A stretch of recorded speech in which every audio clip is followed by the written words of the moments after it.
Bharat Ratna doctor Bhupen Hazarika ডাঙৰীয়াৰ চতুৰ্দশ মৃত্যু বাৰ্ষিকী। কৃতজ্ঞ অসমবাসী ৰাইজে আজি সমগ্ৰ ৰাজ্যতে বিভিন্ন অনুষ্ঠান আৰু প্ৰবাসী অসমীয়াসকলেও নিজ নিজ স্থানত বিভিন্ন অনুষ্ঠান আয়োজন কৰি ডক্টৰ ভূপেন হাজৰিকা ডাঙৰীয়া দেৱলৈ শ্ৰদ্ধাঞ্জলি নিবেদন কৰিছে। আজি আমাৰ বাবে সৌভাগ্য যে এই চতুৰ্থ মৃত্যু বাৰ্ষিকীৰ যি আমি সমন্বয় ক্ষেত্ৰত পালন কৰিছোঁ, এই অনুষ্ঠানত ভূপেন হাজৰিকা ডাঙৰীয়াৰ ভাতৃ সমৰ হাজৰিকা, শোভা হাজৰিকা আৰু কানাডাৰ পৰা ভগ্নী স্তুতি পেটেলো আহি আমাৰ মাজত উপস্থিত হৈছে। আজি আমাৰ ৰাজ্যৰ ৩৫খন জিলা আৰু ২৭খন সমজিলাত ডক্টৰ ভূপেন হাজৰিকা ডাঙৰীয়াক শ্ৰদ্ধাঞ্জলি জনাবলৈ আমি এক বিশেষ অনুষ্ঠানৰ আয়োজন কৰিছোঁ। আজি আমাৰ প্ৰতিখন জিলা সদৰত ৫,০০০তকৈও অধিক ছাত্ৰ ছাত্ৰী, যুৱক যুৱতী আৰু ৰাইজ সমবেত হৈ মানৱ শৃংখল তৈয়াৰ কৰি ডক্টৰ ভূপেন হাজৰিকা ডাঙৰীয়াৰ অমৰ গীত মানুহে মানুহৰ বাবে পৰিৱেশন কৰিব। অৰ্থাৎ আজিৰ দিনটোত প্ৰায় ২ লাখৰো অধিক শিল্পী, কলা কুশলী আৰু ৰাইজে অসমৰ বিভিন্ন স্থানত বৰাক, ব্ৰহ্মপুত্ৰ, পাহাৰীয়া জিলা তিনিওখন সকলোতে মানুহে মানুহৰ বাবে গীতটি মানৱ শৃংখলৰ জৰিয়তে পৰিৱেশন কৰিব। মই শিল্পীসকল, ছাত্ৰ ছাত্ৰীসকল, যুৱক যুৱতীসকল সকলোকে এই মহান কামত ভাগ লোৱাৰ বাবে ধন্যবাদ জনাইছোঁ।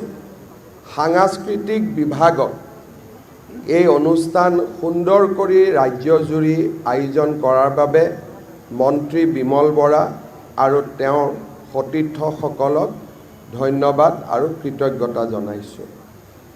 মানুহে মানুহৰ বাবে ভূপেন হাজৰিকা দেৱে ৰচনা কৰি থৈ যোৱা এই গীতটো অকল অসমৰ সম্পদ নহয়, সমগ্ৰ মানৱ জাতিৰ সম্পদ। আৰু এই গীতটি বিশ্বৰ মানৱতাৰ গীত হিচাপে স্বীকৃতি যাতে পায়, তাৰ বাবে ৰাজ্য চৰকাৰে নীৰৱে কিছু কাম কৰি আহিছে। আমি ৰাষ্ট্ৰসংঘক অনুৰোধ জনাবলৈ সিদ্ধান্ত লৈছোঁ যে মানুহে মানুহৰ বাবে গানটো সমগ্ৰ বিশ্বৰ মানৱ সমাজৰ গীত হিচাপে স্বীকৃতি দিব লাগে। এই দিশত ৰাজ্য চৰকাৰে কিছু কাম ইতিমধ্যে আগবঢ়াইছে আৰু যি ধৰণে আমি চৰাইদেউ মৈদামক বিশ্ব ঐতিহ্যৰ স্বীকৃতি আৰু আমি যি ধৰণে অসমীয়া ভাষাক ধ্ৰুপদী ভাষাৰ স্বীকৃতি আনিবলৈ সক্ষম হৈছোঁ, মই বিশ্বাস কৰোঁ আজি নহ'লে কালি মানুহে মানুহৰ বাবে এই গীতটি ৰাষ্ট্ৰসংঘৰ মানৱতাৰ গীত হিচাপে স্বীকৃতি আনিবলৈ আমি সক্ষম হ'ম। এই দিশত অসম চৰকাৰে প্ৰচেষ্টা আৰম্ভ কৰিছে আৰু আমি প্ৰচেষ্টা চলাই যাম। আপোনালোক সকলোৱে জানে যে এইবাৰ আমি ৰাজ্যজুৰি আৰু দেশজুৰি স্বৰ্গীয় সুধাকণ্ঠ ভাৰতৰত্ন ডক্টৰ ভূপেন হাজৰিকাৰ জন্ম শতবাৰ্ষিকী উৎসৱ অত্যন্ত গাম্ভীৰ্যতাৰে সৈতে আমি পালন কৰিছোঁ। প্ৰধানমন্ত্ৰী ডাঙৰীয়াই এই অনুষ্ঠানৰ উদ্বোধনী অনুষ্ঠানত যোগদান কৰিছিল। ৰিজাৰ্ভ বেংক অফ ইণ্ডিয়াই ডক্টৰ ভূপেন হাজৰিকাৰ সোঁৱৰণত মুদ্ৰা এটি মুকলি কৰিছিলে। পৰৱৰ্তী পৰ্যায়ত কলিকতা, দিল্লী, মুম্বাই আৰু আহমেদাবাদত আমি ডক্টৰ ভূপেন হাজৰিকাৰ স্মৃতিত আমি এনেকুৱা একোটা বিশাল অনুষ্ঠানৰ আয়োজন কৰিম। দিল্লীৰ ভাৰত মণ্ডপমত আমি ভূপেন হাজৰিকা জন্ম শতবাৰ্ষিকীৰ সামৰণি অনুষ্ঠান আমি পালন কৰিম। এইবাৰ বহাগ বিহুটো আমি ডক্টৰ ভূপেন হাজৰিকা ডাঙৰীয়াৰ জন্ম শতবাৰ্ষিকীৰ লগত সংগতি ৰাখি আমি স্মৰণীয় কৰিব খুজিছোঁ। বিহুৰ গোটেইকেইটা নিশাৰ ভিতৰত এটা নিশা আমি ডক্টৰ ভূপেন হাজৰিকাৰ নামত যাতে প্ৰত্যেকখন বিহু সমিতিয়ে পালন কৰে তাৰ বাবে আমি একোটা সুকীয়া ব্যৱস্থা গ্ৰহণ কৰিছোঁ। সচৰাচৰ আমি বিহু সমিতিবিলাক যি অনুদান আগবঢ়াওঁ, এইবাৰ তাৰ লগত আমি আৰু কিছু অধিক অনুদান আগবঢ়াই এটা সন্ধিয়া ডক্টৰ ভূপেন হাজৰিকাৰ গীতেৰে, ভূপেন হাজৰিকাৰ মাতেৰে সজাই তুলিবলৈ বিহু সমিতিসমূহৰ লগতো আমি ইতিমধ্যে কথা বতৰা পতা আৰম্ভ কৰিছোঁ আৰু সকলো এই ক্ষেত্ৰত অত্যন্ত আগ্ৰহী। ৰাজ্য চৰকাৰে ডক্টৰ ভূপেন হাজৰিকাৰ স্মৃতিক সজীৱ কৰি ৰাখিবলৈ শদিয়াৰ বগীবিলত এটা সুন্দৰ প্ৰতিমূৰ্তি স্থাপনৰ এটা পৰিকল্পনাও ইতিমধ্যে মঞ্জুৰি কৰিছে। দুই এদিনতে আমি আপোনালোকক জনাব পাৰিম। বগীবিলৰ আমাৰ ঢলা শদিয়াৰ, মোৰ বগীবিল নহয়, ঢলা শদিয়াৰ ডক্টৰ ভূপেন হাজৰিকা সেতুৰ 0 পইণ্টত আমি ভূপেন হাজৰিকা ডাঙৰীয়াৰ এটা বিশাল প্ৰতিমূৰ্তি নিৰ্মাণ কৰিবলৈ সিদ্ধান্ত লৈছোঁ। অসম আৰু অৰুণাচলৰ যি অতীজৰ সম্পৰ্ক, সেই সম্পৰ্কক ডক্টৰ ভূপেন হাজৰিকাই আৰু অধিক শক্তিশালী কৰিছিল।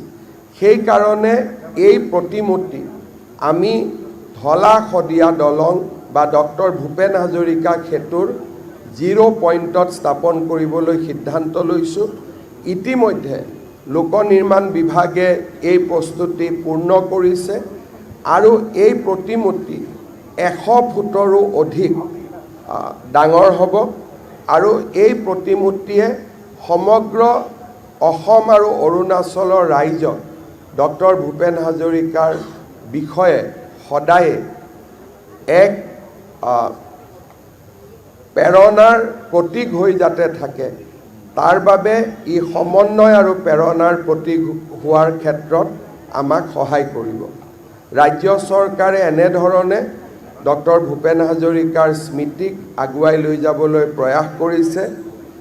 আৰু এটা আমি প্ৰচেষ্টা কৰিছোঁ, সেয়া হৈছে অসমৰ প্ৰত্যেকখন চহৰত এটা পথ ডক্টৰ ভূপেন হাজৰিকাৰ নামত উৎসৰ্গা কৰা আৰু সেই পথটো ৰাজ্য চৰকাৰে সজাই পৰাই তুলিব আৰু এটা পথ ডক্টৰ ভূপেন হাজৰিকাৰ নামত উৎসৰ্গিত হ'ব। এই ধৰণে আমি কেইবালানিও প্ৰচেষ্টা লৈছোঁ। মই পুনৰ এবাৰ আজিৰ এই দিনটোত ডক্টৰ ভূপেন হাজৰিকা ডাঙৰীয়াৰ প্ৰতি কৃতজ্ঞ অসমবাসী ৰাইজৰ হৈ শ্ৰদ্ধাঞ্জলি জনাইছোঁ।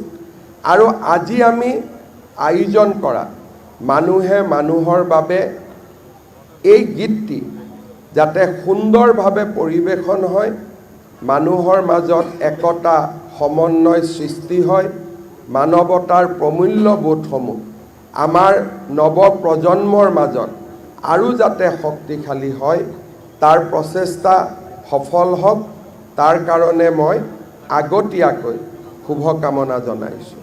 শেষত এষাৰ কথাৰে সামৰণি মাৰিছোঁ। অসম আন্দোলনৰ শ্বহীদসকলক সুঁৱৰি ডক্টৰ ভূপেন হাজৰিকা ডাঙৰীয়াই শ্বহীদ প্ৰণামো তোমাক এক অমৰ গীতৰ সৃষ্টি কৰিছিলে। 10 ডিচেম্বৰত আমি গুৱাহাটীত যিটো সুবিশাল অসম আন্দোলনৰ শ্বহীদ স্মাৰক নিৰ্মাণ কৰিছোঁ, 10 ডিচেম্বৰত আমি তাৰ শুভ উদ্বোধন কৰিম। সেইদিনাখন সমগ্ৰ অসমতে আকৌ এবাৰ শ্বহীদ প্ৰণামো তোমাক এই গীতটো এনেধৰণে আমি পৰিৱেশন কৰিম। পুনৰ এবাৰ আপোনালোক সকলোকে কৃতজ্ঞতা জনাই মই মোৰ চমু আপোনালোকৰ প্ৰতি আগবঢ়োৱা সম্বোধন সামৰণি মাৰিছোঁ। ধন্যবাদ।